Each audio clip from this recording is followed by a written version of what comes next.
നമസ്കാരം രുചികളുടെ ലോകത്തിലേക്ക് എല്ലാവർക്കും ഒരിക്കൽ കൂടി സ്വാഗതം. അപ്പോൾ ഇന്നത്തെ നമ്മുടെ റെസിപ്പി എന്ന് പറയുമ്പോൾ ഒരു ബ്രേക്ക്ഫാസ്റ്റ് റെസിപ്പിയാണ്, സാൻഡ്വിച്ചാണ്. അപ്പോൾ നമ്മൾ സാധാരണ ബ്രെഡൊക്കെ ഉണ്ടാകുമ്പോൾ സാൻഡ്വിച്ച് ഉണ്ടാക്കാറുള്ളതാണ്. അപ്പോൾ ഇതെന്ന് പറയുമ്പോൾ ഒരു സ്പെഷ്യലായിട്ട് നമ്മൾ ലെയർ സാൻഡ്വിച്ച് എന്നൊക്കെ പറയാൻ പറ്റും. ലെയറായിട്ടാണ് സെറ്റ് ചെയ്തിരിക്കുന്നത്. അപ്പോൾ ഇതൊരു ഒന്ന് കഴിച്ചാൽ തന്നെ ആ വിശപ്പൊക്കെ അങ്ങ് പോകും.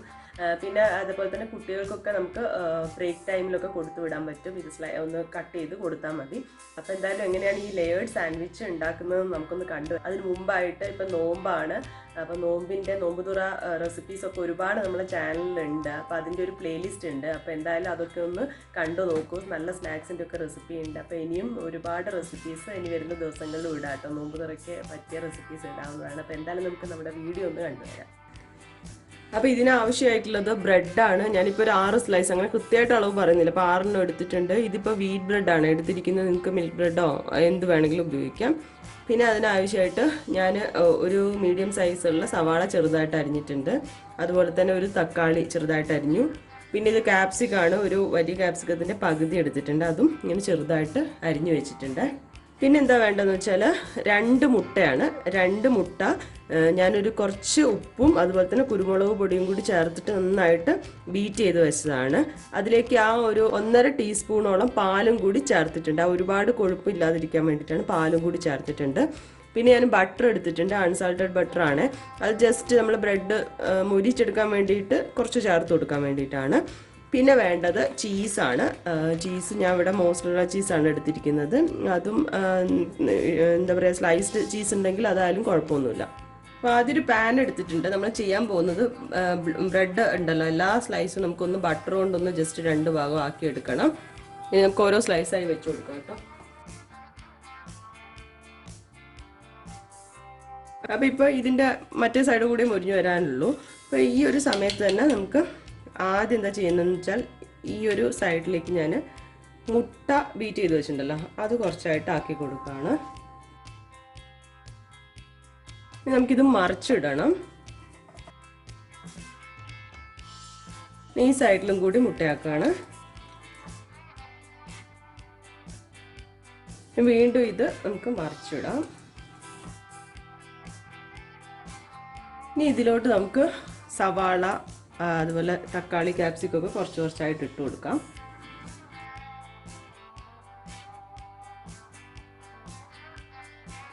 ഇതിലേക്ക് ഒരു പിഞ്ച് ഉപ്പ്, അതുപോലെ ഒരു പിഞ്ച് കുരുമുളകും കൂടി ആഡ് ചെയ്യാം കേട്ടോ.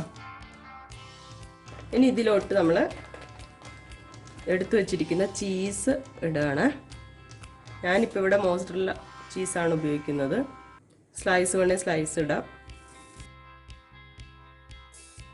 ഇനി അടുത്ത സ്ലൈസ് ബ്രെഡ് വെച്ച് കൊടുക്കുകയാണ്. ഇതിലോട്ട് വീണ്ടും നമുക്ക് മുട്ട ഒഴിച്ചു കൊടുക്കാം. ജസ്റ്റ് പ്രസ് ചെയ്ത് കൊടുത്ത് നമുക്കൊന്ന് മറിച്ചിടാൻ പോവാണ്.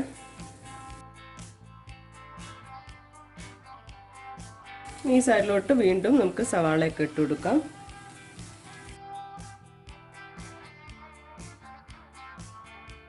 ഇതിലോട്ട് ഉപ്പ് അതുപോലെ കുരുമുളകും കൂടി ചേർത്ത് കൊടുക്കുകയാണ്.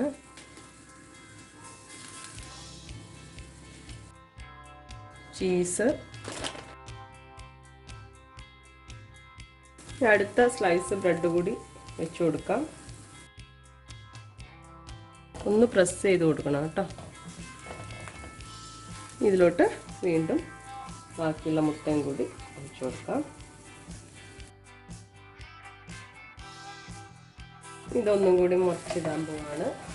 ഇപ്പം 3 എണ്ണം ഉണ്ട്, അതുകൊണ്ട് തന്നെ സൂക്ഷിച്ച് മറിച്ചിടണേ. അപ്പോൾ ഇത് റെഡി ആയിട്ട് ഇനി മറ്റേ ഭാഗം പെട്ടെന്നായി കഴിയില്ല. ഞാൻ ഓഫ് ചെയ്യാണ്. കൂടുതലായിട്ടൊന്നും വേണ്ട, ഈ ഒന്ന് മതി. നമുക്ക് ബ്രേക്ക്ഫാസ്റ്റിന് എല്ലാ കാര്യങ്ങളും ഉണ്ട്. അതിൽ 3 സ്ലൈസ് ബ്രെഡ് ഉണ്ട്, അതുപോലെ തന്നെ ചീസ് എല്ലാം ഉണ്ട്, മുട്ടയും ഉണ്ട്. അപ്പോൾ ഇത് റെഡി ആയിട്ടുണ്ടെങ്കിൽ നമുക്ക് സെർവ് ചെയ്യാം. അങ്ങനെ നമ്മുടെ ലെയർഡ് സാൻഡ്വിച്ച് ഇവിടെ റെഡി ആയിട്ടുണ്ട്. അപ്പം നമുക്ക് എളുപ്പത്തിൽ ഉണ്ടാക്കിയെടുക്കാൻ പറ്റും. പിന്നെ എന്താ, നമുക്ക് വേറെ ഇപ്പം നോൺ വെജ് ആയിട്ട് വേണമെന്നുണ്ടെങ്കിൽ ചിക്കനൊക്കെ അതിൽ വെച്ച് കൊടുത്താൽ മതി.